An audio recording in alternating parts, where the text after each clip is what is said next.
How much time do you have, Cycle? Because we can get your ChatGPT to agree with me in like 3 prompts. Well, let's do it. Let's try it. Okay, what did you prompt it?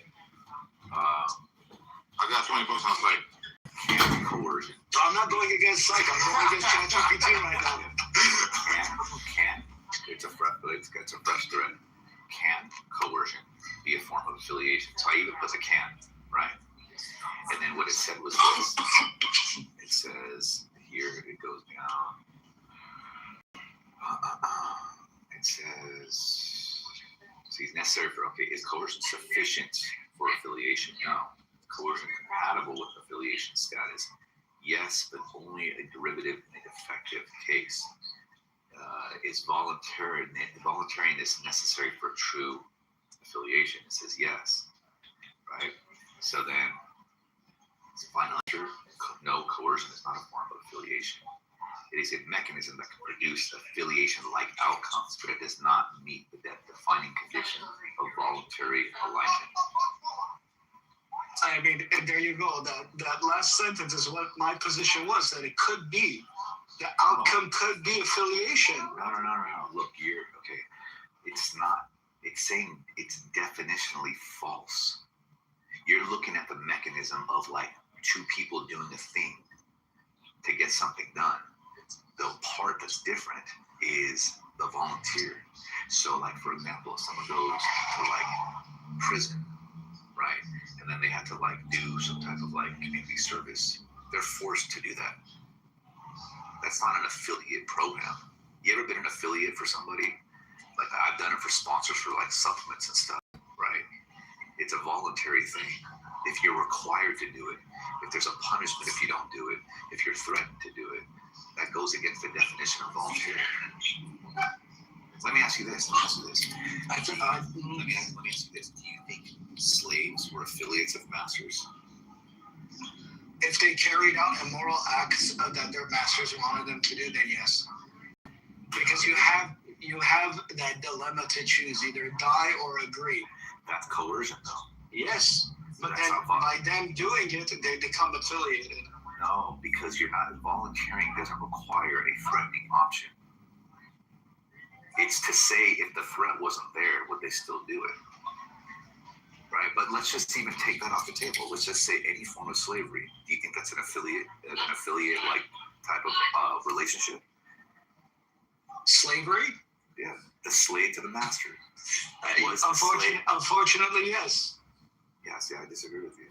Because that slave is affiliated as property to the master. Yeah, but if the slave wasn't forced to be there, would the slave be there? Probably not. And that's why it's not an affiliate. Yes, baby. But its actions and outcomes and what it does, its worth and product becomes affiliated to the master. That's not the affiliate. That's not the definition of affiliate. You're just saying two people doing a thing together, right? It's like looking at somebody fucking getting hard because there's two people. You're saying that the person that does. Yo, the Democratic response is on. The Democrats are clapping back. That's crazy. No, that happens every year. Whoever's on the opposite side, they do a State of the Union of their own. I wish someone would clap back at Tim. Oh, you guys hear my background noise? Oleg, I nominate you. Oleg attacked Tim. No, he don't fuck with me. I sue people that die. He knows that. Yeah, bro. There's a bunch of influencers at the gym recording their basketball game right now.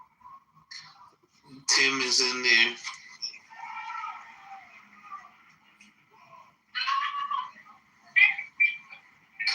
Borders life got to be the gayest.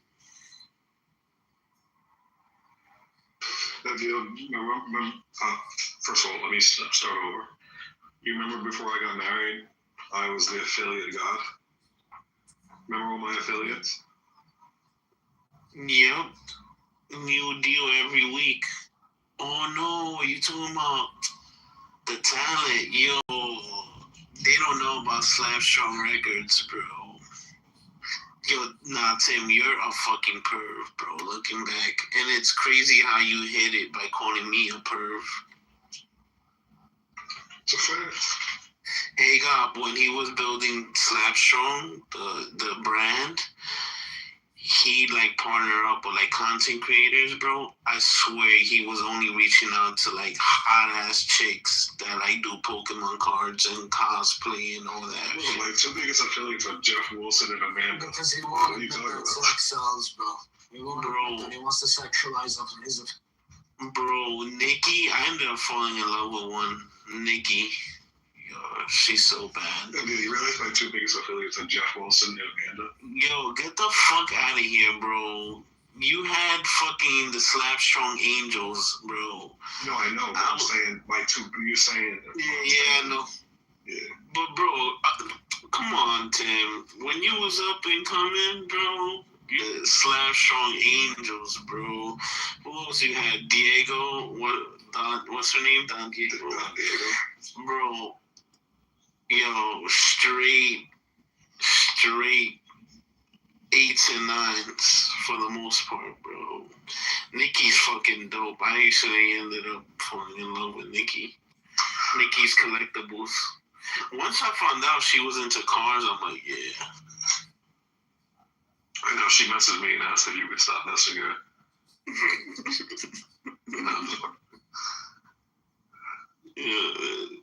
Yo, Slapstrong Records, man, they had the roster, man. My wife got mad at me because, show yourselves, Corey. Some woman with very nice breasts put on a slam chain, and Corey was like, "Yo, I can't post this because my wife will get mad at me." And I was like, "No, my wife's cool. She won't care." I posted it. My wife was not happy. Who was it? I don't know. The picture was only from Corey sent me the picture. It was just from the neck to the belly button, basically. So I don't even know who it was. That's hilarious.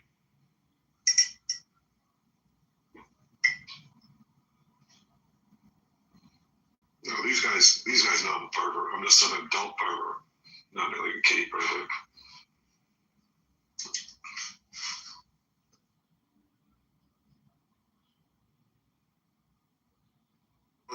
That one girl from, I don't know, did you end up working with that girl from Australia? I think it was. She moved to Australia. Bro. And then everyone found out that she actually had an OnlyFans page. Fucking hilarious. Her name is, because she changed her name. Bro, but you know what I didn't know? She's like 6'3". Yeah. She's a tall girl. Yo, and then there was that one dude you were cool with that his wife had a secret OnlyFans page. And then he ended up splitting up with her or some shit like that. That was sad. I don't know what you're talking about. Yeah, one of those Pokemon cards dudes. Yeah, I know who you're talking about now. Yeah.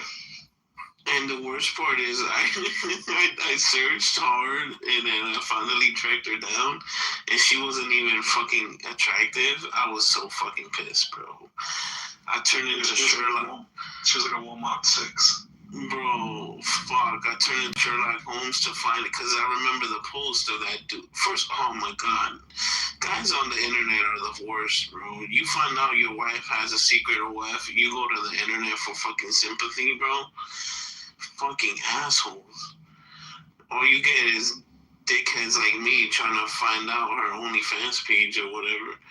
Fucking finally found that shit, bro. I was so disappointed. I got fucking pissed. looking up OnlyFans models. What did I walk into? You know what Yeah, go ahead. I was gonna say, you know what I realized? That I grew up with, when I say best friends, about 5 of us, so 6 of us total, 5 other kids.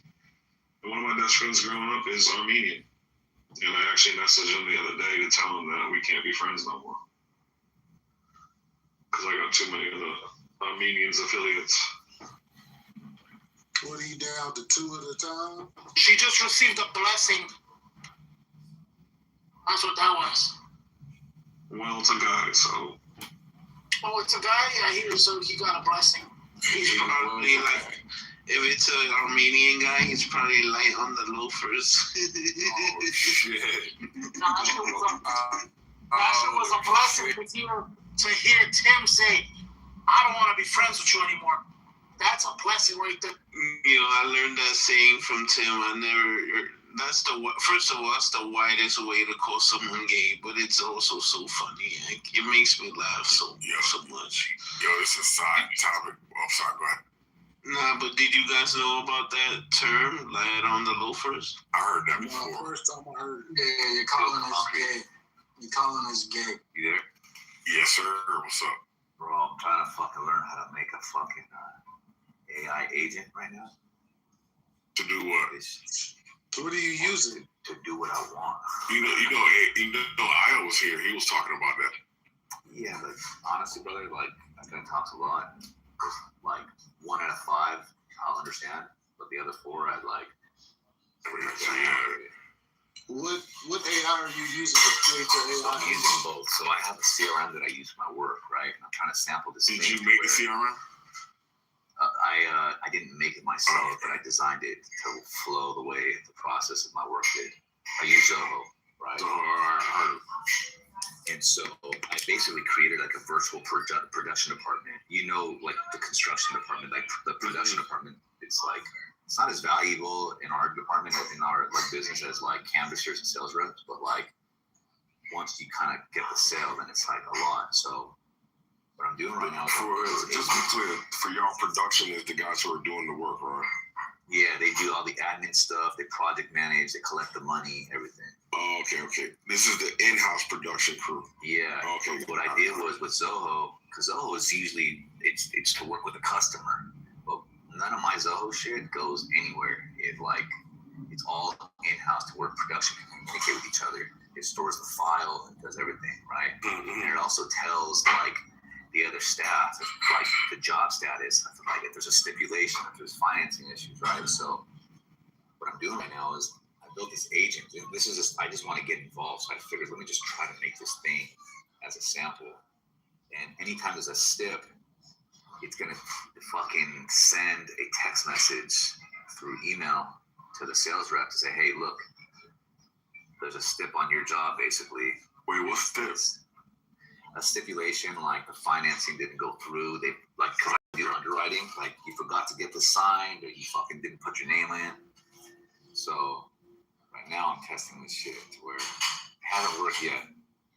I can't find a use case in my work for an agent, so that's why I don't get it yet. Why? I'm sure there's a use case for it. You just have to find I understand what you're saying, and I'll say this, like for making like HTML apps and stuff like that, having a kid is the biggest motivational advantage, because anytime there's like a learning something, I'm like, oh, I'm making an app, right? So I make these brain game apps, abstract reasoning. Like I have like this thing, and then to teach her the value of money, it's like, okay, so I made this thing in the app where it's like she has to pick. I give her like dilemmas because I told the machine like, hey, look, these are the things that she likes. Give her this much money, and she has to pick like what she wants, like Disneyland tickets or this doll or something like that. And then for all the reasoning games, if she gets it right, she gets a quarter that it goes into her Amazon piggy bank to where she scores enough money. Oh, this is crazy, bro. You're gamifying education for the kids. That's awesome. That's like the way I did it. But so that what my point is this, is that when you're like, I don't know like what the use for it, I don't think I do either. But like I have a good reason to kind of fuck with it. I like right now, I don't have a reason to do this. I just want to like try to find a way to like do it. I can put it away and like it would make no difference in my life. But if it does work, then I know how to do a thing now that I didn't know how to do just 24 hours ago. And it will provide use. But if I don't, I can put it away and then I come back and my baseline of where I'm starting is going to be higher than it was a day ago. A good thing for you would possibly go with setting up the workflow and just the more repetitive tasks. What's the most repetitive task that's time consuming, that you can help alleviate that time so you can focus on something else within your jobs? Or For me, I like all the stuff that I do. This would just be like a bonus. So I don't fuck with things that are necessary. Would kind of reduce my value to an extent. It just, how can I make things like easier, right? So it's always like, I remember